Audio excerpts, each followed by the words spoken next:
YouTube, what's good? I got my Saiyan brother out here. We about to put in this work. Let's do it. Let's go, brother.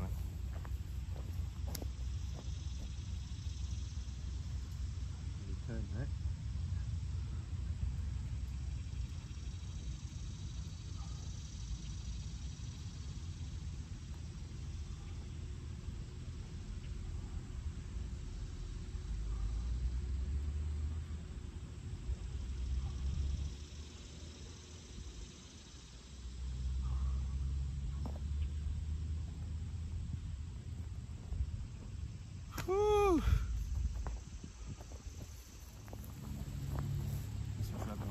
Yeah. So you're not stuck on the baby bar. Yeah. Nah, I don't mind it. In one moment. Take a swig. You got agua? Nah, I got a little bit in the car. You want a swig? Probably one from yesterday. Okay.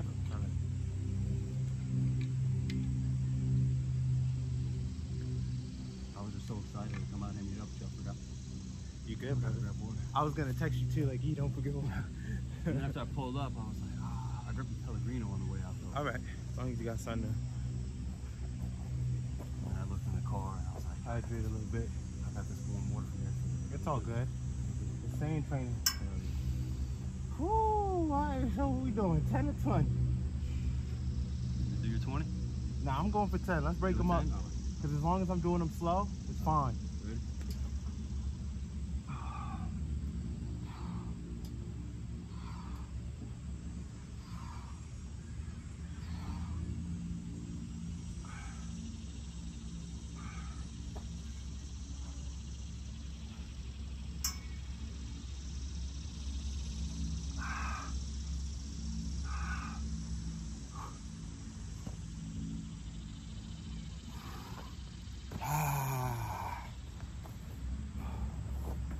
Right into push-ups and then squats. If you want, bro.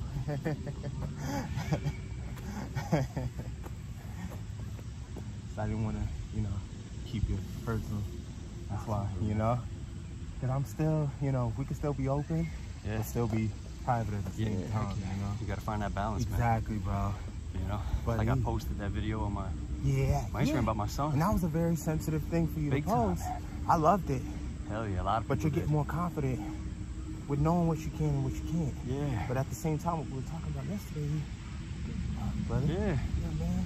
You fucking conquer, bro. Conquer, bro. Bro. That's your son. I've been wanting to post stuff a while back, but I know me. And I like my privacy. Yeah, once you open it up, you don't know who's viewing it. You don't know what mindset. Way, brother. You don't know what mindset people are in when they view your shit. No. But my nephew said something to me, and he's younger than me, obviously.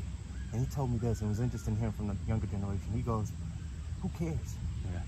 Just let them watch. That's true. Who cares? That's true. You know you're not going to post anything overly sensitive, We're very vulnerable individuals. We show our weaknesses, but you're also going to see us bounce back from those. Yeah. That's why, like, for me, brother, it was just natural for me to share my personal situation because I was real about it and I wanted to be transparent about it. But at the same time, too, I wanted to document for myself my bounce back, of course, my come up. Hell so for me to see it's your story. Yeah. So for me to see it, I'm like, it's happening, Hell yeah. Let's get into it.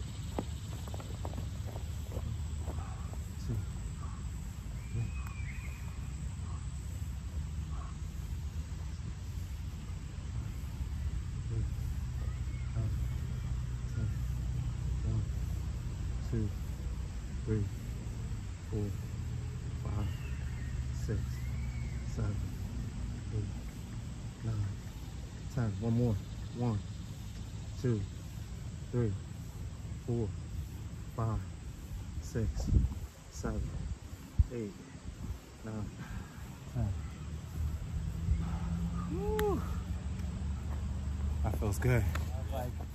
Like I had to hit him back. I was like, listen, what my opinion is my opinion. Don't listen to me. I'm just giving you my opinion, and you might be able to just bounce off of what I say, But you need that sometimes, man. You need coaching for someone to push you. Yeah. But they need to be pushing you in the right direction, too. Yeah. You always got to make sure that, too. Let me bring out these last 4 with you, man. ISO on that last one.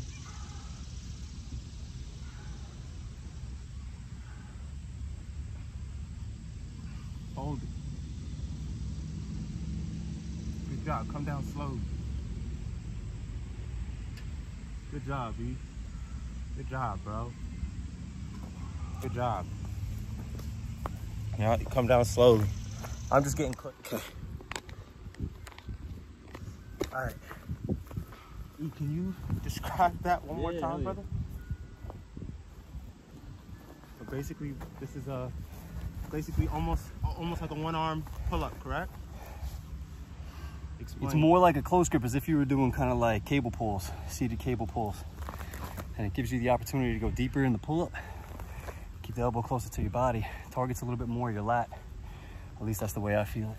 All right, E, if you could walk me through this, we'll go through it again. Yep. Right.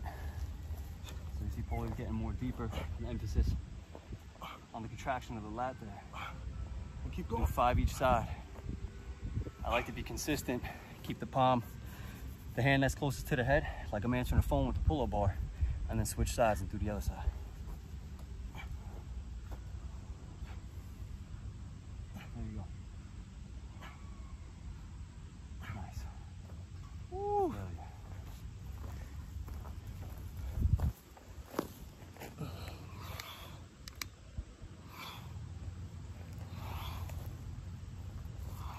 Clean, E.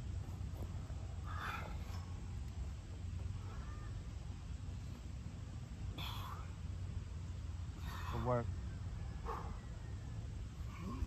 Good work. Yeah, that's all right. That's all right. Good, good. We're getting there. We're getting to failure. That's that. You got 2 more. 1. Yeah, break them up. You know what I'm gonna do? We'll do one of these. And hold it. Yep. Yep.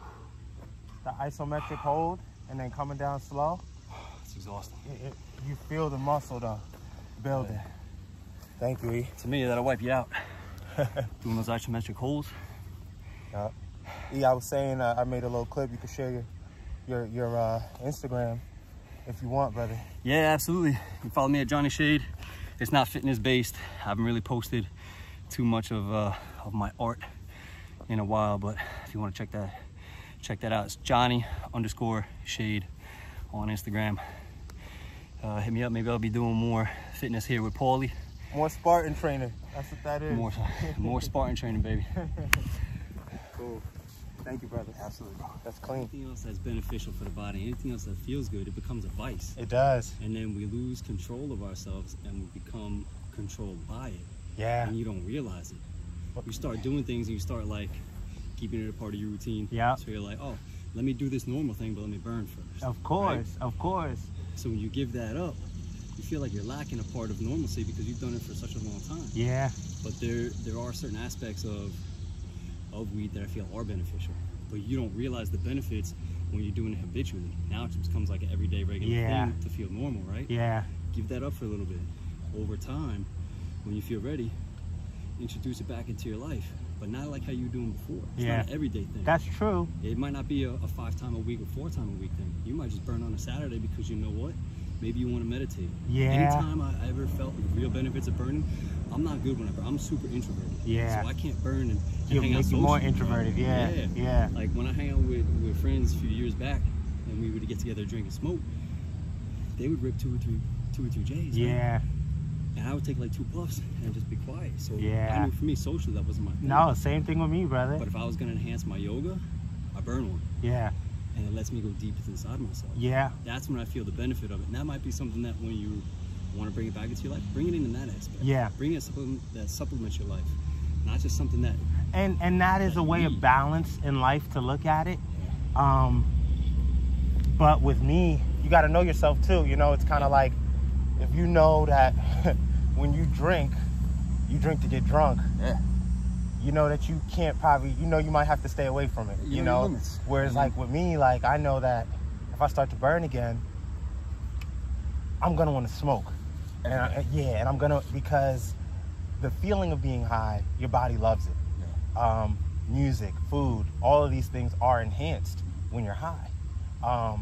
However, you can get that same high being sober, but when you smoke, because there's so many, the strain, whatever you're smoking, it does something to you, you know what I mean? But one of the biggest things that I was saying this, is the fact that I wasn't dreaming was a big thing for me spiritually.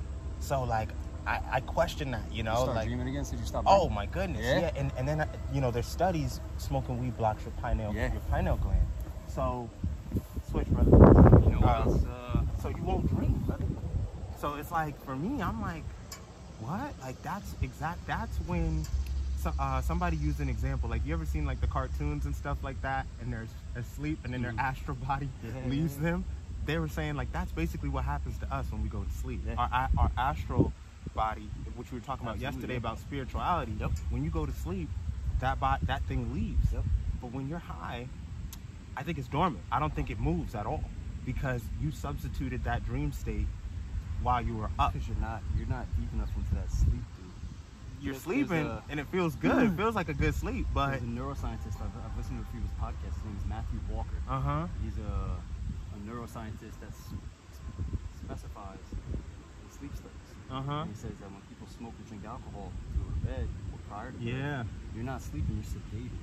And that's why you can't get into an actual sleep state. Your body can't fall into the level of like I think it's theta or delta. Like that's the brain waves that your body hits. That REM stage or whatever they were calling, right? Yeah. You doing 10? Let's do it.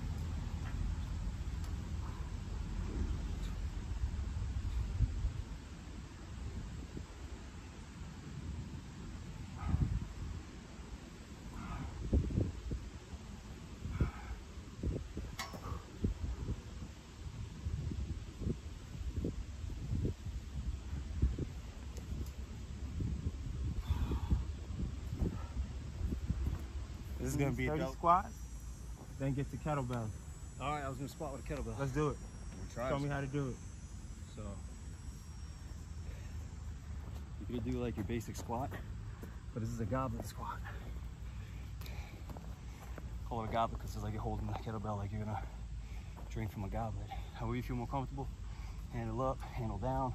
Okay. Your thumbs in here, just close to your chest, and just do your squat. There you go. Woo! If you hold it closer to you, it'll be easy. If you hold it farther, you're using more shoulders to hold the kettlebell. Where here it's kind of just like bone support. 2, 3, 4, 5, 6, 7, 8. I'm gonna do 10 here.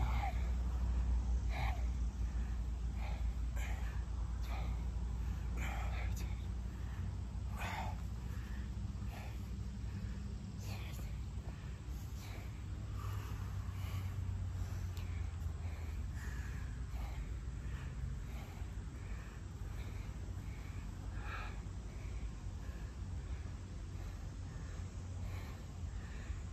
That's good work, E.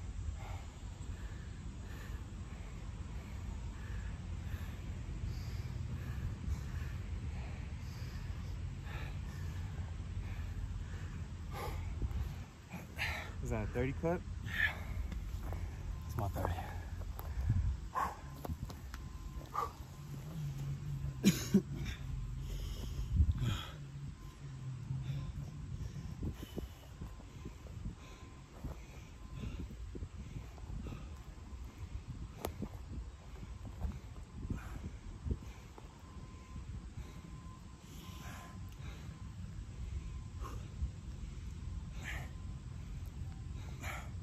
Here you go, Paulie.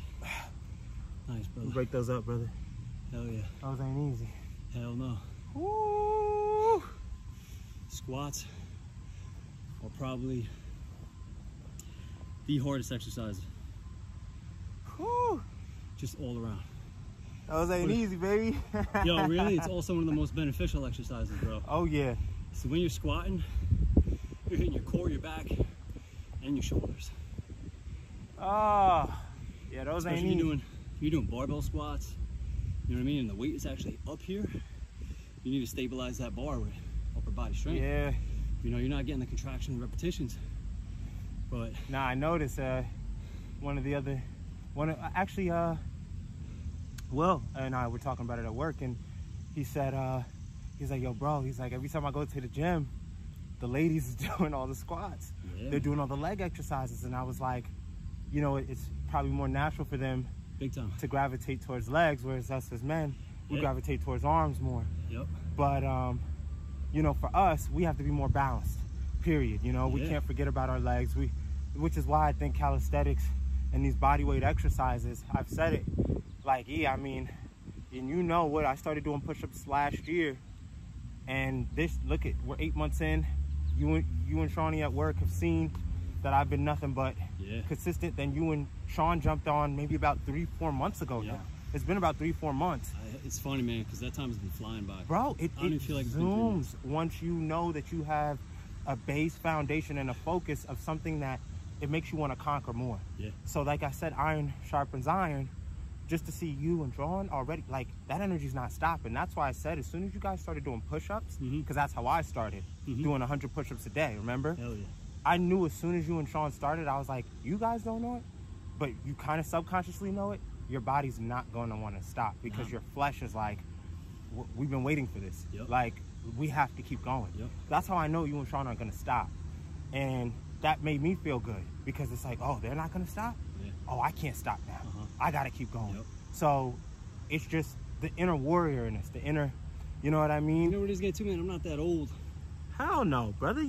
Bro, you got years. But yo, training like this makes me feel young again. Of course, bro. If I'm sedentary, I'm sitting in the house doing shit. If I'm just going to work, going home, doing house chores, and going to sleep. I believe it has anti-aging. Feel old, bro. It has anti-aging properties to it, brother, for sure. I heard someone say a long time ago, you stop, you die. Because when you stop, that's when your body starts to break down. You got to keep going, man. Yep.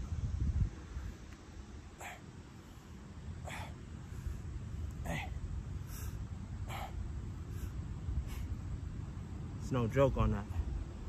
E, can you show me kettlebell swings? Yeah, hell yeah. That dude loves to run. Okay. When he was at his heaviest, he was like 230 pounds. Dang.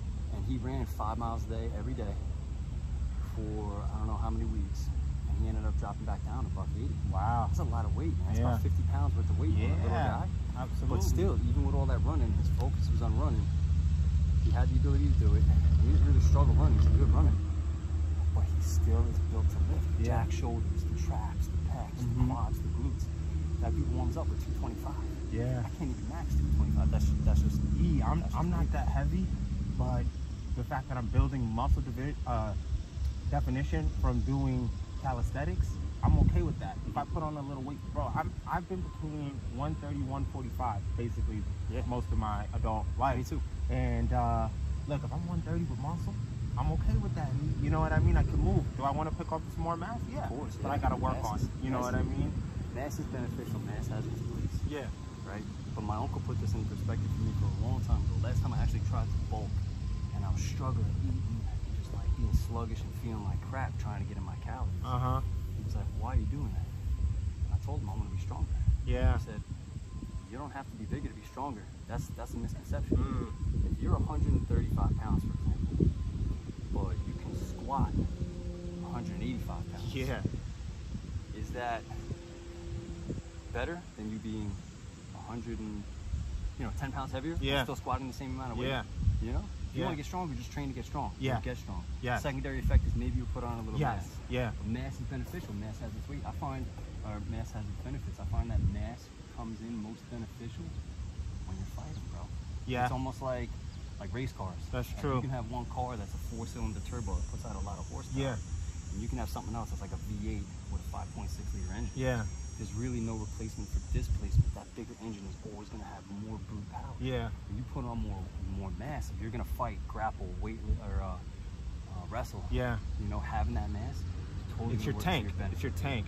And that's why I was talking to you about, like, I'm like, it's 149 for my martial arts class. And I was like, because of our work schedule, I can only go on these dates. But you made me stay motivated, and you said, look, bro, it doesn't really matter if you only do a few classes that month. That's skill, and that's something that helps you spiritually. It's something that builds my confidence because it's a part of my self-defense. So just being able to go to class whenever I can go to class, you put it into my perspective. It's no reason to stop. Yeah, you know, it's better to do something than not do anything at all, you know? Absolutely. Which bar was I on? You were on this one, right? Switch it up. All right, copy. I got 10, right? Yep.